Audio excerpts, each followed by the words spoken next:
Hello students, this is Supriya and today we are going to study or we are going to see one important topic of net set exam that is मूक स्वयं Prabha and Moodle. ये ऐसे concept है जहाँ पे आपको 100% questions आते हैं नेट एग्जाम के लिए। इसका लॉन्ग फॉर्म पूछा जाता है, ये कब एस्टैब्लिश हुआ, इसके अंडर क्या काम चलता है, ऐसे प्रकार के क्वेश्चंस 100% आते हैं। मैंने बहुत ही सिंपल तरीके से इसके पॉइंट्स निकाले हैं और आपको ये याद भी रहेंगे, ऐसे मैंने वो पॉइंट्स निकाले हैं। So we will start. ये बहुत ही इंपॉर्टेंट स्लाइड है जहाँ पे नेशनल कोऑर्डिनेटर्स ऑफ एमएचआरडी का लॉन्ग फॉर्म है ministry of human resource development.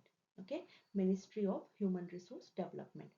तो यहाँ पे जो मैंने चार कंसेप्ट ली है, मूक स्वयं प्रभा एंड मूडल, इसके लिए ये कोऑर्डिनेटर्स काम करते हैं। ओके, इसलिए ये नेशनल कोऑर्डिनेटर्स भी आपको पता होने चाहिए, इस पर भी क्वेश्चंस आते हैं। मतलब इनका लॉन्ग फॉर्म हो गया या फिर ये किस रिलेटेड प्रोग्राम के लिए काम करते हैं। So first is AICTE। AICTE stands for All India Council for Technical Education. Okay, All India Council for Technical Education. So technical education इसका मतलब इसके related programs, मतलब ये कौन से program के लिए काम करता है, all technical courses. Next is NPTEL. So NPTEL stands for National Program on Technological Enhanced Learning. Okay, technological enhanced learning, ये इंजीनियरिंग रिलेटेड प्रोग्राम्स के लिए काम करते हैं। अब टेक्निकल कोर्सेज जो AICTE है, वो कौन से टाइप के कोर्सेज के लिए काम करता है या फिर इसके अंडर कौन से प्रोग्राम्स आते हैं? Pharmacy, architecture, hotel management, MBA, ये सब AICTE में आता है। देन यूजीसी काम करता है non PG non technical. PG मतलब MA MCOM हो गया, ये सब यूजीसी के अंडर आता है। UGC stands for university grant commission. Then CEC stands for consortium for educational communication. Okay, ये अंडर ग्रेजुएट प्रोग्राम्स के लिए काम करता है, मतलब BA BCom BSc etcetera. NCERT, इसका लॉन्ग फॉर्म है national council of education research and training. National council of education research and training, so ये स्कूल एजुकेशन के लिए काम करता है। NIOS, national institute of open schooling. Okay, open schooling. Then IGNOU stands for Indira Gandhi National Open University. It is for out of school students, जो external students होते हैं, जो सिर्फ एग्जाम के लिए जाते हैं, उनका रेगुलर मोड नहीं होता, कन्वेंशनल मोड के अंडर वो काम करते हैं या फिर वो स्टडी करते हैं, उन स्टूडेंट्स के लिए। Then IIMB stands for Indian Institute of Management Bangalore. So ये मैनेजमेंट स्टडीज के लिए काम करता है।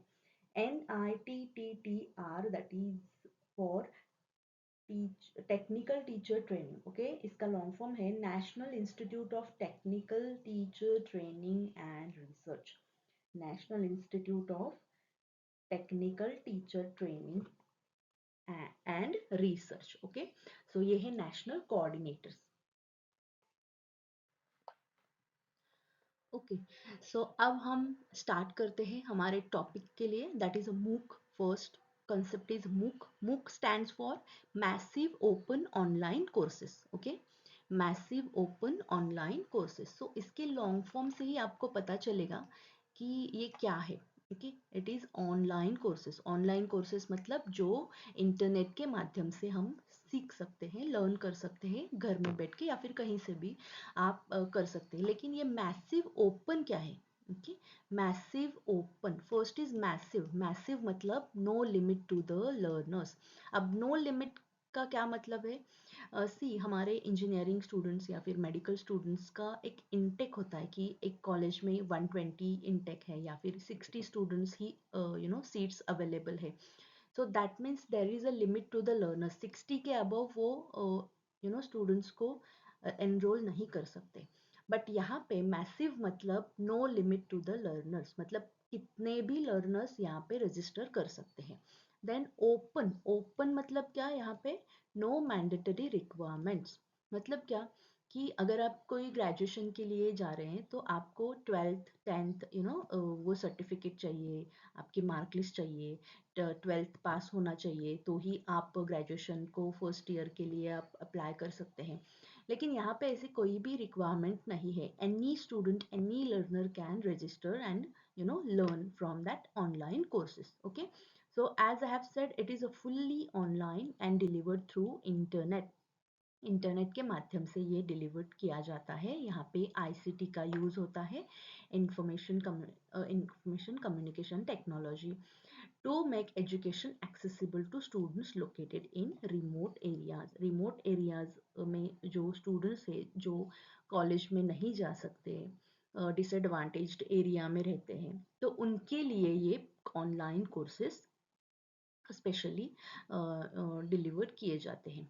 सो these are interactive online courses. Interactive online courses मतलब यहाँ पे आप मतलब लर्नर्स जो है वो अपने टीचर्स के साथ इंटरैक्ट कर सकते हैं, उनके डाउट्स क्लियर कर सकते हैं। Okay, all MOOCs are developed under MHRD by various national coordinators. अभी हमने प्रीवियस स्लाइड्स में देखे नेशनल कोऑर्डिनेटर्स, तो ये नेशनल कोऑर्डिनेटर्स के अंडर ये ऑल मूक्स, ये ऑनलाइन कोर्सेज डेवलप किए जाते हैं। और ये हमें कहाँ देखने मिलेंगे, these are hosted on the web platform that is called स्वयं। ओके, स्वयं एक ऐसा प्लेटफॉर्म है जहाँ पे ये ऑनलाइन कोर्सेज डिलीवर किए जाते हैं। तो हम स्वयं क्या है उसके बारे में देखते हैं। Swayam stands for Study Webs of Active Learning for Young Aspiring Minds. Okay, so ये आपको याद करना है, इसका फुल फॉर्म पूछा गया है। Okay, so this is initiated by government of India. Three principles है इसके, एक्सेस, इक्विटी एंड क्वालिटी। आपको everyone can get access, equity है मतलब यहाँ पे कोई भी डिस्क्रिमिनेशन नहीं है, क्वालिटी मतलब आपको बहुत ही अच्छे कंटेंट्स यहाँ पे मिलेंगे, क्वालिटी कंटेंट्स मिलेंगे, best teaching learning resources for all. Okay, मतलब यहाँ पे आपको जैसे मैंने बोला कि ये इंटरैक्टिव सेशन होता है, टीचर लर्नर्स जो होते हैं वो इंटरैक्ट कर सकते हैं। सो ये एक बहुत ही अच्छा रिसोर्स है जो नहीं पढ़ पाते हैं या फिर एक एक एज लिमिट हो गई है, अब हम कैसे कॉलेज जाएं, अब हम कैसे ये लर्न करें, तो उनके लिए ये बेस्ट प्लेटफॉर्म है जहाँ पे आप बहुत सारे कोर्सेस रजिस्टर करके आप लर्न कर सकते हैं। This was launched on 9th of July 2017 बाय MHRD। ओके, MHRD मतलब ministry of human resource development के अंडर, या फिर उन्होंने ये लॉन्च किया था 9th of July 2017 को, जहाँ पे एक आपको एक प्लेटफॉर्म दिया गया है, आप जिस पर क्या कर सकते हैं, ऑनलाइन कोर्सेज प्रोवाइड कर सकते हैं। सो कौन कौन से कोर्सेज यहाँ पर अवेलेबल है, क्लास 9 से लेकर पोस्ट ग्रेजुएट तक वो कोर्सेज अवेलेबल है और एब्सोल्युटली फ्री ऑफ कॉस्ट। इसके कोई भी पैसे आपको देने नहीं है, आपको लर्न करना है, आपको स्वयं के वेबसाइट पे जाना है, मैंने यहाँ पे वेबसाइट भी दी है www.swayam.gov.in। तो ये जो कोर्सेस है 9 क्लास से लेके पोस्ट ग्रेजुएट कोर्सेस तक यहाँ पे कंटेंट अवेलेबल है, शॉर्ट शॉर्ट कोर्सेस है यहाँ पे, उसका क्या बोलते हैं उसको, टाइम पीरियड कितने, 3 मंथ 6 मंथ ऐसे सब कुछ वहाँ पे दिया गया है, उसकी डेट को कब स्टार्ट होने वाला है, कब एंड होने वाला है, वो भी डेट्स यहाँ पे दी गई हुई है। आपको बस रजिस्टर करना है, जाके वहाँ पे रजिस्टर का बटन होता है, आपको ईमेल आईडी वगैरह वहाँ पे देना है, और उसके बाद वो जब आपका when the date starts they are going to mail you, आपको वो मेल दिया जाता है कैसे लॉग इन करना है वो सब। ठीक है, अब ये फ्री ऑफ कॉस्ट है। अगर आपको उसका सर्टिफिकेट चाहिए, मतलब एक programme like e business, okay, diploma in e business और certificate course in e business, ये टाइप का एक कोर्स है। तो आपने वो लर्न कर लिया, आपने सभी लेक्चर्स अटेंड किए, लेकिन आपको उसका सर्टिफिकेट चाहिए। अगर आपको सर्टिफिकेट चाहिए तो आपको एक फी होती है उसकी, वो फीस आपको पे करनी पड़ेगी। वो एक normally as a formality fees होती है, वो कुछ ज़्यादा अमाउंट नहीं होती। It is near about 1000 2000, and learner should have to register for the final exams। आपको एक एग्ज़ाम देनी पड़ेगी और उसके लिए आपको फीस भरनी पड़ेगी। अगर आप उस एग्ज़ाम में पास होते हो तो आपको उसका सर्टिफिकेट मिलेगा। अब ये फीस जो है वो सर्टिफिकेट के लिए है, और आपको एक सेंटर ऑफ एग्ज़ाम अपॉइंट किया जाता है ऑन द स्पेसिफिक डेट, सो इसके लिए उसकी फीस चार्ज करते हैं। Okay, so this was about स्वयं। नेक्स्ट इज स्वयं प्रभा। ओके, हमने स्वयं देख लिया, अब स्वयं प्रभा क्या है। जैसे मैंने बोला कि स्वयं जो है वो ऑनलाइन कोर्सेस डिलीवर करता है, एक प्लेटफॉर्म है जहाँ पे ऑनलाइन कोर्सेस आते हैं। आपको इंटरनेट चाहिए, वहाँ पे इंटरनेट चाहिए, स्मार्टफोन चाहिए, लैपटॉप चाहिए, कुछ भी चाहिए, लेकिन इंटरनेट फैसिलिटी चाहिए। तो हमारे इंडिया में बहुत सारे ऐसे रिमोट एरियाज है जहाँ पे अभी भी इंटरनेट की फैसिलिटी अवेलेबल नहीं है। उन स्टूडेंट्स के लिए क्या कर सकते हैं हम? अगर उस एरिया में इंटरनेट फैसिलिटी नहीं है तो वो स्टूडेंट्स ऑनलाइन कोर्सेज कैसे देखेंगे? तो इसके लिए ये कंसेप्ट आई है स्वयं प्रभा, जहाँ पे टेलीविजन पर कोर्सेज क्या होते हैं, टेलीकास्ट होते हैं। Okay, courses are hosted on television. So यहाँ पे टेलीविजन पर जो कोर्सेज डिलीवर किए जाते हैं उसके लिए 32 चैनल्स है।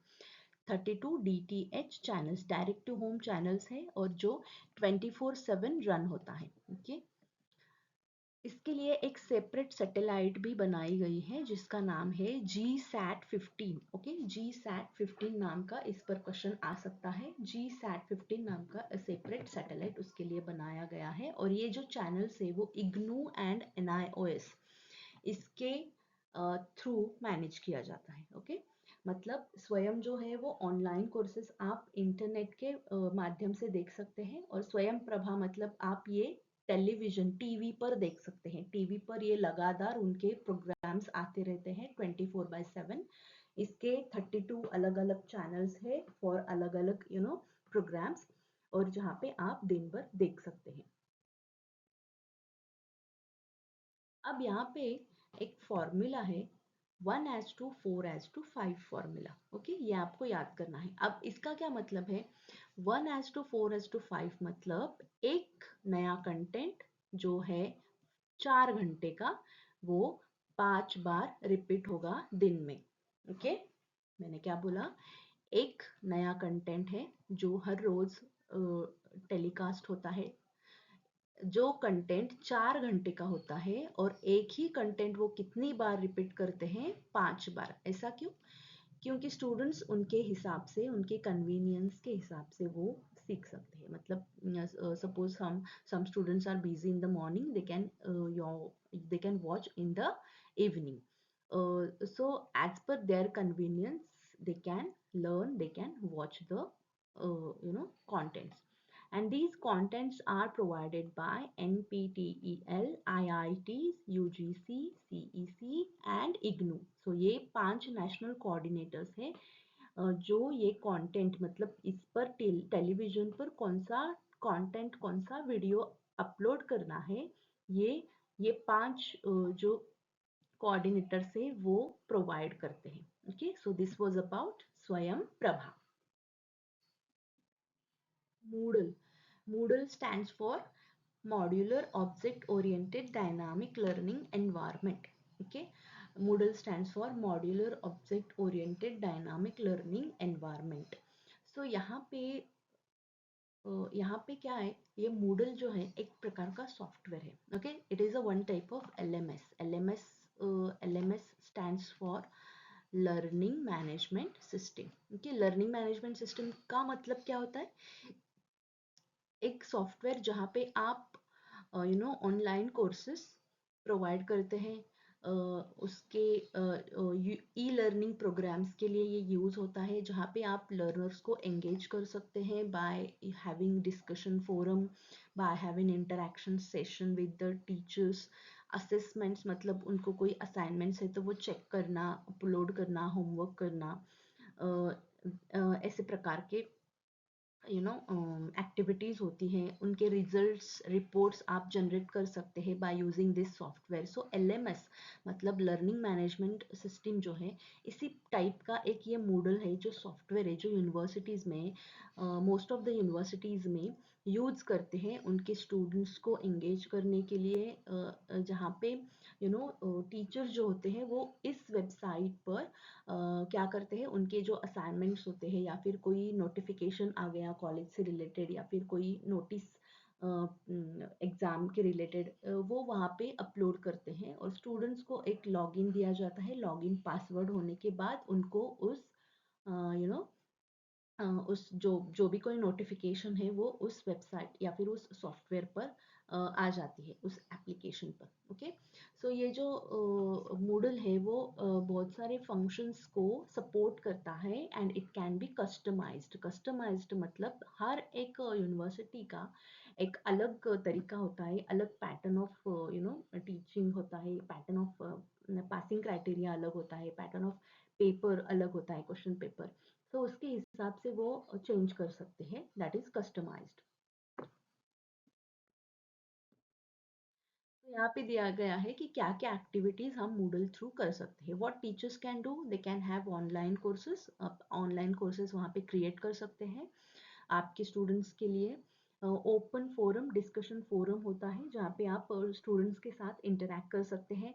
रजिस्टर्ड स्टूडेंट्स मतलब आपको किन स्टूडेंट्स को रजिस्टर करना है आपके सॉफ्टवेयर में, तो आप उस हिसाब से मतलब क्लास 1 के अलग रजिस्टर करना है, क्लास 2 के अलग, सो क्लास 1 और क्लास 2 मिक्स नहीं करना है, उस हिसाब से आप वो उस प्लेटफॉर्म पर रजिस्टर कर सकते हैं। डिवाइड स्टूडेंट्स इनटू क्लासेस मतलब जैसे मैंने कहा कि फर्स्ट ईयर सेकेंड ईयर इसे आप डिवाइड कर सकते हैं। आप अपलोड कर सकते हैं फाइल्स वगैरह, लेसन्स, आपको कुछ नोट्स प्रोवाइड करनी है स्टूडेंट्स को, तो वहाँ पे आप उसके पीडीएफ फाइल्स अपलोड कर सकते हैं या फिर कोई भी इमेजेस वगैरह आप अपलोड कर सकते हैं। Create online test and exams, आपको टेस्ट लेनी है ऑनलाइन तो आप वो भी वहाँ पे ले सकते हैं, एग्जाम्स कंडक्ट कर सकते हैं। चैट सेशन रख सकते हैं जहाँ पे स्टूडेंट्स चैट करेंगे, या फिर अगर कोई स्टूडेंट्स का कोई डाउट है तो वो वहाँ पे थ्रू चैट सेशंस वो डाउट पूछेगा। अपलोड असाइनमेंट क्वेश्चंस मतलब असाइनमेंट्स है उसके क्वेश्चंस अपलोड करना, असेसमेंट चेकिंग करना उसका, वो सब टीचर्स करते हैं बाय यूजिंग मूडल। और वहाँ पे स्टूडेंट्स क्या करते हैं, वो लेसन फॉलो करते हैं, जो कोई भी ऑनलाइन कोर्सेस है उसका क्या वो सीखना, लर्न करना, वो देखना। Get notification regarding upcoming events, क्या क्या आने वाला है, एग्जाम्स कब है, नोटिस इसके जो आते हैं वो उनको स्टूडेंट्स को उस सॉफ्टवेयर में मिल जाते हैं। वो अपना होमवर्क, अपना कंप्लीटेड असाइनमेंट्स वहाँ पे सबमिट कर सकते हैं। जैसे मैंने कहा चैट सेशन में इंटरेक्ट कर सकते हैं टीचर्स के साथ, अपने क्लासमेट के साथ वो चैट सेशन में इंटरेक्ट कर सकते हैं और पार्टिसिपेशन कर सकते हैं डिस्कशन फोरम में। Okay, so these are some activities done by this software or done through this Moodle. So this was about the Moodle. Okay, so I hope this concept is clear to you. Very very easy concepts. आपको अगर इसके basic उसका knowledge भी आ गया तो आपको उसका फायदा हो सकता है। इस पर क्वेश्चंस आएंगे, जो जो कोई भी मैंने नेशनल कोऑर्डिनेटर्स दिए हैं, तो आपको उसके लॉन्ग फॉर्म्स और उसके रिलेटेड प्रोग्राम्स याद करने हैं। मूक स्वयं स्वयं प्रभा मूडल, इसका क्या मतलब है, इसके क्या लॉन्ग फॉर्म्स है, इसका क्या काम है, वो आपको याद करना है अपने एग्जाम के लिए। वो कब एस्टैब्लिश हुआ, उस वो कौन से नेशनल कोऑर्डिनेटर्स डेवलप करते हैं, मैनेज करते हैं चैनल्स, वो सब आपको याद करना है। उस पर 100% क्वेश्चंस आएंगे। अगर आपको कोई डाउट है, अगर आपको इसके नोट्स चाहिए तो आप मुझे मेल कर सकते हैं। मैंने यहाँ पे मेल आईडी दिया है। Okay, thank you so much.